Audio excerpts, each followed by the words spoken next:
इधर बैठा है यार, मैं सारे गांव में तुम्हें ढूंढ क्या हो गया, क्यों मार रहे हो यार? चल यार चले आजा, तुम्हारी भाभी को लेकर आना है यार। यहाँ नहीं जाता, तड़प ही ऐसी है यार मैं तो तुम्हारा बड़ा भाई हूँ, कुछ तो शर्म कर लिया करो यार। अच्छा अच्छा चलो चल मोटी दो बात यार, लेकिन चले करते हैं। आजा।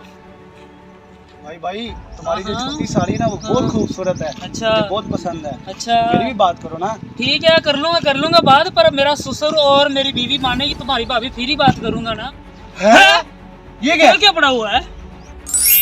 है? जादुई पेन, इसे खोल के देखते हैं।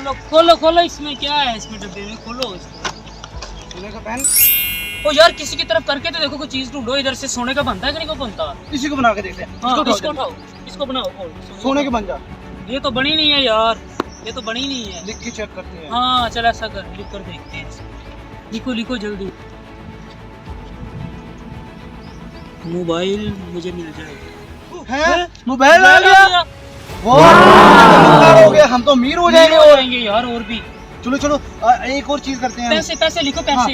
1000 रुपए लिखते हैं। 1000 रुपए लिख के दे। 1000 रुपए आ गए। आ गया 1000 रुपए आ गया। और देखते हैं, और कुछ लिखते हैं। पेन गायब हो जाए, जो भी है निकाल दो। मेरे पास 1000 रुपए है, इधर लाओ। हो गया। पेन किधर है? पेन तो मैंने जादू के साथ गायब कर यार दिया। चोरों को गायब करना था, पेन क्यों गायब किया तुमने? है चल अब घर चल। चलो घर चले फिर।